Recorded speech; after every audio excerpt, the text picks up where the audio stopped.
Le temps de l'information sur la RVE. Bienvenue au 8h. RVE Info, c'est l'heure du journal.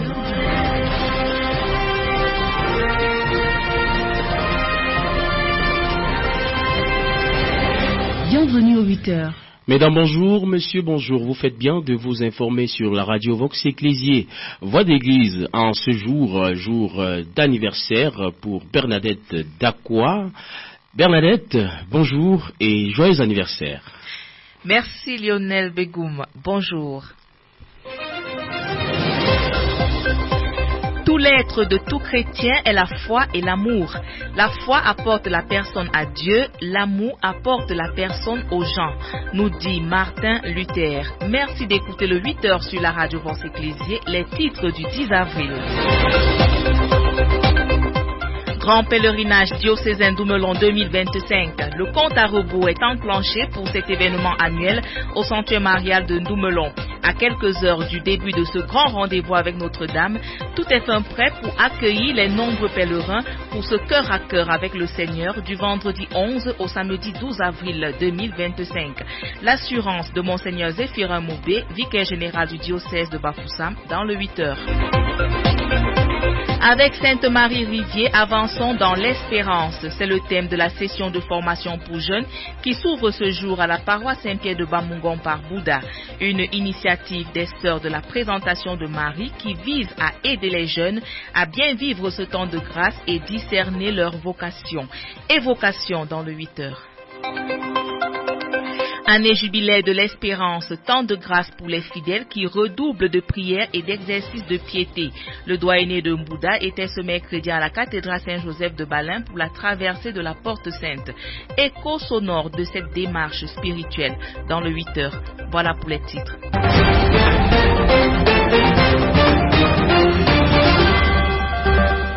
Mesdames et messieurs, rebonjour. Programme des confessions du temps de carême dans le doyenné de Bafoussam. Ce jeudi 10 avril 2025, les confessions se tiendront dans les paroisses Sainte Trinité de Tungan, Saint-Fidèle de Thio et au secteur spécial de Toket. Les confessions débuteront dès 16h. Dans le doyenné de Tamdja, toujours à partir de 16h ce jeudi 10 avril, les paroisses où l'on pourront se confesser, nous avons la paroisse Saint-Barnabé de Congo 1, Notre-Dame du Mont-Carmel de Banengo et le secteur spécial de Oukaha. Avec Sainte-Marie-Rivier, avançons dans l'espérance. C'est le thème général de la session de formation pour jeunes qu'organisent dès ce jeudi 10 avril les sœurs de la présentation de Marie dans leur communauté de Bamungon par Bouddha. Les parents sont vivement encouragés à inscrire leur progéniture pour ce moment de formation qui ira jusqu'au lundi 14 avril prochain. Les précisions avec la responsable de la session, la sœur Nicole Benda, sœur de la présentation de Marie. L'événement que nous préparons est une session que nous organisons du 10 au 14 avril 2025 dans notre communauté à la paroisse Saint-Pierre de Bamungon. Ils sont attendus tous jeunes filles et garçons qui désirent approfondir sa foi en Jésus-Christ et discerner sa mission sur cette terre en compagnie de notre sainte fondatrice Sainte Marie-Rivier. Au programme, nous aurons la messe, les confessions, l'enseignement, la prière, l'adoration, les louanges, l'écoute, l'accompagnement, du bricolage, des soirées récréatives, des témoignages de vie, des activités sportives. Et aussi, nos jeunes participeront au pèlerinage au sanctuaire marial de Doumelon. Les frais de participation s'élèvent à 7 500 francs par jeune. Pour ce qui est du nécessaire à apporter, les jeunes apporteront une Bible, le chapelet, le cahier, des stylos, une tenue de sport, de la literie et surtout beaucoup d'amour et de joie. Chers parents, dans le but d'aider nos jeunes dans leur formation humaine et spirituelle, nous vous demandons de laisser tous ces jeunes qui veulent venir à cette session bénéficier de cette formation spirituelle qui les aidera à franchir tous les obstacles de notre monde d'aujourd'hui. Nous vous prions de bien vouloir leur accorder cette faveur. Merci déjà pour votre confiance et votre participation.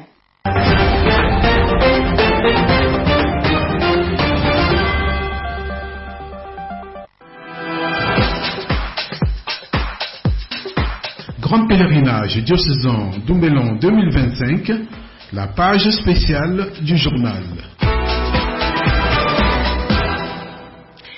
Quelques heures seulement nous séparent de ce grand rendez-vous annuel avec Notre-Dame prévu pour ce vendredi et samedi au sanctuaire marial de Ndoumelon.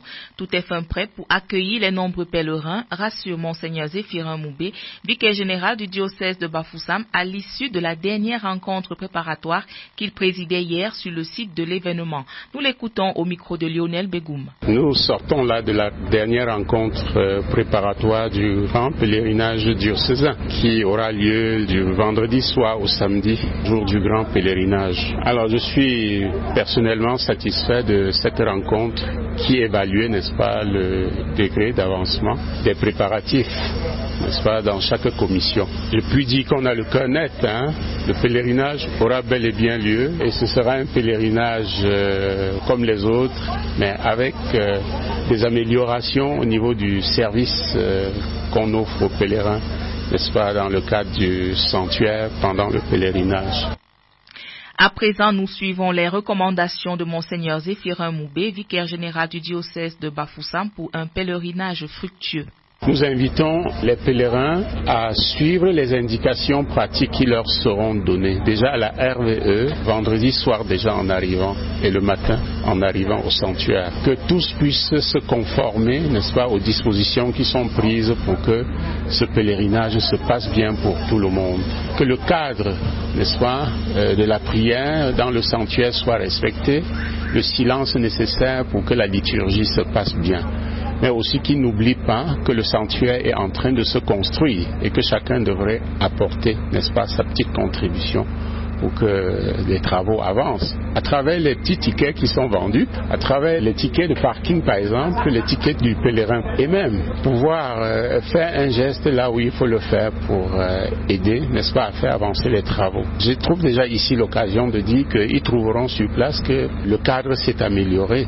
Mais ça, c'est grâce à des donateurs, des familles, des individus, mais surtout notre Père évêque qui, cette année encore, a déboursé une somme considérable pour qu'on puisse faire les aménagements qu'ils trouveront sur le sanctuaire. Et donc, je voudrais inviter tous les pèlerins à venir au sanctuaire en sachant que c'est un sanctuaire en chantier et qu'ils ouvrent les yeux, qu'ils voient au-delà des grâces que nous allons recevoir dans les différents niveaux de célébration, qu'ils ouvrent les yeux et qu'ils voient comment les choses évoluent en termes d'aménagement du cadre du sanctuaire et qu'ils puissent rentrer avec des résolutions prises pour aider à faire avancer les travaux parce que les défis sont énormes. La sœur Justine Matoum-Captué, sœur de la présentation de Marie, chargée de la commission vente, nous présente les nombreux gadgets qui seront mis à la disposition des pèlerins. Elle s'exprime au micro de Lionel Begoum. Nous savons chaque année, il y a le grand pèlerinage diocésain et à cet effet, depuis l'année dernière, nous avons initié au niveau du sanctuaire des gadgets souvenirs pour nous-mêmes qui venons au pèlerinage, pour ceux de nos amis et connaissances, même ceux que nous avons laissés à la maison. Nous avons entre autres les t-shirts marqués à l'effigie de Ndoumelon, nous avons des stylos, nous avons des casquettes, nous avons des parapluies, nous avons des sacs, nous avons les bouteilles qui peuvent aider les pèlerins sur place à puiser de l'eau pour la bénédiction à la fin du grand pèlerinage. Entre autres, nous avons les objets de piété mis à notre disposition, comme les chapelets, les livrets de prière, les croix, les bibles et bien d'autres choses.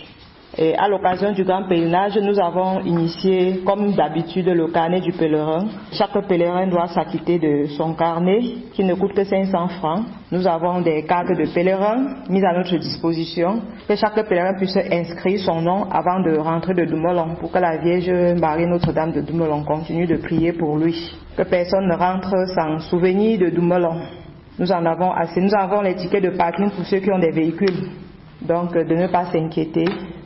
Nous avons tout ce qu'il nous faut pour accueillir les pèlerins venant de tous bords pour bien vivre leur pèlerinage dans la prière, dans la paix et dans la joie. Grand pèlerinage diocésain d'Oumelon 2025, le déroulement de cette grande rencontre de prière. Vendredi 11 avril 2025, 15h, heure du Golgotha, prière à la Divine Miséricorde, puis chemin de croix. 18h, grande procession mariale. 22h, messe de la veillée, puis louange et adoration.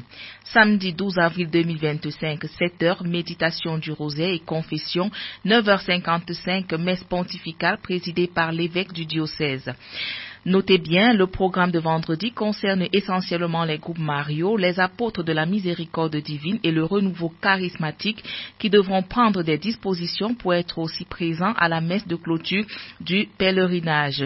Et les prêtres vont se disposer à partir de 7h pour écouter les confessions.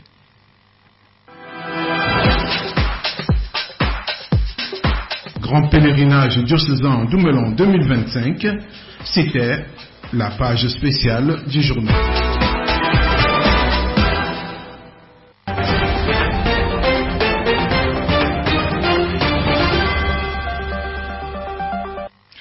Le 8h sur la radio Vox Ecclésiae, 8h11. Soyez des catéchistes de l'espérance. Faites bien votre travail de catéchiste. Recommandation forte de l'abbé André-Marie Amendi, responsable du service diocésain de la catéchèse, à la messe de clôture de la première session de la retraite spirituelle des catéchistes du diocèse de Bafoussam, qui se tenait sur 2 sites, le monastère Saint-Benoît de Babeté et le centre spirituel Sainte-Delphine de la paroisse Saint-Jean-Paul II de Cassap. Du 6 au 9 avril dernier, ces catéchistes ont été entretenus sur le thème de la profession de foi des apôtres. Nous suivons cet extrait du mot de clôture de cette retraite avec l'abbé André-Marie Amendi, responsable du service diocésain de la catéchèse. Nous espérons que de dimanche soir à ce matin, vous avez pu grandir spirituellement dans vos rapports avec Dieu, aussi dans vos rapports les uns avec les autres, parce que la retraite aussi c'est l'occasion de nouer des contacts. Donc nous voulons au terme de cette retraite vous remercier et pour avoir dégagé le temps pour cela. C'est un tridium, 3 jours que vous avez dégagé. Et le Christ avait fait 3 jours et il a été ressuscité. Au bout de 3 jours, nous pensons que vous êtes ressuscité et que vous rentrez dans vos paroisses respectives grandis et que l'Église pourra désormais compter sur vous davantage. Elle le fait déjà, mais que ce soir, que vous arriviez vraiment bien convaincus de qui est Jésus et de ce que vous êtes aussi, parce que les 2 questions qu'on s'est posées, c'est qui suis-je? Et c'est la question que chacun doit se poser à chaque instant de sa vie, à n'importe quel moment, avant et pendant chaque action.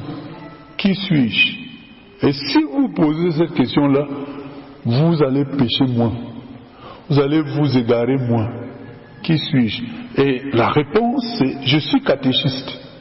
Est-ce que le catéchisme doit être à l'endroit où je suis là, chez les sacrificateurs crâniens? Est-ce qu'il doit être là-bas? C'est ça. Cap à présent au monastère Saint-Benoît de Babeté qui accueillait les catéchistes des doyennés de Tchang, Bafou, Mbouda et Bangam pour leur retraite spirituelle prêchée par l'abbé Pascal Wafo, membre du service diocésain de la catéchèse sur le thème « L'expérience de Jésus-Christ dans l'obéissance de la foi ». Son compte rendu. L'expérience de Jésus-Christ dans l'obéissance de la foi. Dans ce thème, nous avons montré que lorsque Pierre témoigne et dit que Jésus est le Messie, c'est une expression de sa foi, à partir du fait qu'il a fait l'expérience, une expérience personnelle de Jésus-Christ. Nous l'avons donc appris, ou bien rappelé, puisqu'ils le savent déjà, que le catéchiste, c'est celui qui doit être convaincu de sa foi. C'est celui qui doit être capable de défendre sa foi. C'est celui qui doit être capable de prouver sa foi, de témoigner de sa foi, et le catéchiste doit même imposer sa foi aux autres. Nous avons dit que le catéchiste c'est celui-là qui est capable de rejeter en bloc tout ce qui est contraire à sa foi, à commencer par les superstitions, les idolâtries, les apostasies, l'hérésie, le schisme, la divination et la magie. Le catéchisme doit rejeter tout cela en bloc parce que tout cela est contraire à la foi en Dieu de Jésus-Christ. Le catéchisme doit faire l'expérience de sa foi en Dieu de Jésus-Christ dans les sacrements. Nous avons donné cette définition exhaustive du sacrement, un signe efficace de la grâce, institué par Jésus-Christ et confié à l'Église, par lequel la vie divine nous est donnée. Et à partir de cette définition, nous avons passé en revue tous les 7 sacrements de l'Église. Et nous leur avons montré le bien fondé des sacrements. Il leur dit pourquoi il y a jusqu'à 7 sacrements. Parce que chaque sacrement confère une grâce particulière. C'est pour ces raisons que nous avons jusqu'à 7 sacrements. Et à partir de là, nous devons essayer de leur montrer que l'Église fondée par Jésus-Christ subsiste dans l'Église catholique romaine. Dans le thème que nous avons abordé après, l'expérience de Jésus-Christ. Dans les sacrements, nous avons abordé le thème l'expérience de Jésus-Christ dans l'Église. L'Église fondée par Jésus-Christ subsiste dans l'Église catholique romaine. Année jubilaire de l'espérance. Ils sont de plus en plus nombreux les chrétiens à effectuer le pèlerinage jusqu'à la cathédrale Saint-Joseph de Balin pour la traversée de la Porte Sainte en vue de gagner des grâces et des indulgences. Hier mercredi, c'était au tour des chrétiens du doyenné de Bouddha, conduits par leur pasteur, d'effectuer cet exercice de foi. Le récit de notre correspondant permanent, Anissé Loïc. Ils sont venus en masse de toutes les paroisses du doyenné de Bouddha, dont Christophe de Kombu, Sainte-Anne de Bouddha, Saint-Simon de Batigalim et autres paroisses du doyenné en ce mercredi pour le passage de la Porte Sainte à la cathédrale Saint-Joseph du Balin. Tout a débuté par les confessions et le rosaire, puis un enseignement sur les conditions à remplir pour bénéficier des indulgences plénières en cette année jubilaire. Chapeauté par l'abbé Patrick Kouchougounou, curé de la paroisse Saint-Joseph du Bamemboro, qui a dans son exposé fait comprendre que traverser la Porte Sainte, c'est laisser le péché à l'extérieur pour entrer dans la miséricorde de Dieu. Pour bénéficier des grâces de cette traversée, le conférencier a demandé aux pèlerins de se réconcilier avec Dieu et les frères et sœurs, de par le sacrement de la réconciliation. Après ceci, les fidèles ont traversé la Porte Sainte proprement dit, marquant ainsi l'abandon d'une vie de pécheur pour une nouvelle vie dans le Christ. Et pour sceller cette nouvelle alliance, les curés ont convié le peuple de Dieu à la célébration eucharistique, célébrée par 8 prêtres et présidée par l'abbé Emmanuel Manfo, curé doyen de Bouddha, avec pour prédicateur l'abbé Patrick Kouchougounou, qui, une fois de plus, a exhorté la multitude des fidèles rassemblés à fuir des idoles pour adorer Dieu seul, qui est le chemin, la vérité et la vie. Pour finir sa catéchèse, il a demandé à chacun de témoigner du Christ par de bons actes et de bonnes paroles. Ce fut un grand moment de ressourcement spirituel pour ces chrétiens venus du doyenné de Bouddha. À la fin du pèlerinage, le sentiment du devoir accompli se lisait sur les visages des chrétiens que des prêtres. Vivement que les grâces de la traversée accompagnent chacun tout au long de cette année jubilaire. Anicette Loïc pour la RVE. Parole au conférencier du jour, l'abbé Patrick Kouchougounou, curé de la paroisse Saint-Joseph de Bamemboro, nous fait l'économie de son exposé sur le sens du jubilé. Il s'exprime au micro de notre correspondant Anissé Loïc. Dans le petit propos que j'ai eu à tenir, je me suis attardé sur les conditions pour la traversée de la Porte Sainte afin de bénéficier des indulgences plénières. Donc j'ai juste redit aux fidèles ce qu'ils savent déjà, l'engagement à laisser le péché derrière soi pour entrer dans la miséricorde divine, la confession sacramentelle qui est vraiment une rupture, n'est-ce pas, avec une vie de péché pour entrer dans la vie de grâce. La prière aux intentions du souverain pontife, la célébration de l'Eucharistie. C'était pour davantage les aider en faisant cet exercice de piété qu'est la traversée de la Porte Sainte, de se mettre dans les conditions les plus optimales pour pouvoir donc bénéficier des indulgences, tant pour eux-mêmes que pour leurs défunts. Et pour finir, nous suivons les impressions du curé doyen de Bouddha. L'abbé Emmanuel Manfo est au micro de notre correspondant permanent Anissé Loïc. Mes sentiments sont des sentiments de joie compte tenu de la grande mobilisation et surtout de la ferveur, du climat de prière, de recueillement et de méditation qui a caractérisé ce pèlerinage. Déjà parlant de la mobilisation, je crois qu'on a 600 à 700 participants. Et je crois que c'était l'occasion d'un grand rassemblement et d'une grande communion entre les fidèles du doyenné de Bouddha. Le peuple de Dieu qui est à Bouddha a eu l'occasion de communier autour de sa foi en Jésus-Christ, surtout à l'occasion du passage de la Porte Sainte et du pèlerinage de l'année jubilaire de l'Espérance. Je voudrais surtout dire que cette mobilisation et cette ferveur est le fruit d'un travail qui s'est fait en amont. Et en effet, c'est depuis le début de l'année jubilaire que dans nos différentes paroisses, nous essayons de sensibiliser et surtout de former le peuple de Dieu quant à l'esprit de l'année jubilaire, quant au sens de l'espérance en tant que vertu théologale, quant au sens des indulgences, quant au sens du passage de la Porte Sainte. Et nous l'avons davantage fait à travers les conférences de carême qui ont eu lieu depuis le début du temps de carême. Et je crois que tout cela a préparé en quelque sorte le peuple de Dieu à venir massivement pour prendre part à ce grand pèlerinage. Nous osons croire que les fruits de ce pèlerinage vont durer dans le peuple de Dieu et que c'est un peuple nouveau, le peuple de la Nouvelle Alliance. C'est un peuple de ressuscité qui sort de ce pèlerinage. C'est bientôt la fin de ce journal, mais avant, l'essentiel à retenir en langue anglaise avec Mark et Johnson Talwe. Shalom, Major Pilgrimage Dumoulin 2025. It's countdown, just some few hours for thousands of pilgrims to invade the Marian Sanctuary, Our Lady of Dumoulin, for a moment of prayer and communion. Members of the organizing commission were yesterday on the site of this event for last arrangements. The formation session for youths organized by the Congregation of Sisters of the Presentation of Marie on the theme with Marie Riviere, Let's Advance in Hope, will be hosted by St. Pierre Parish of Bamungon and will close on Monday, April 14. Confessions schedule in the Bafoussam Deanery is as follows.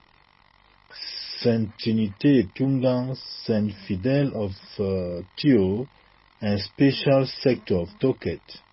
Start 4 p.m. In the Tamja Deanery, the flocks will pass their confessions in Saint Barnabé, Congo 1, Our Lady of Mount Carmel of Banengo, and in the Special Sector of Hukaha. Time 4 p.m. still. Good morning.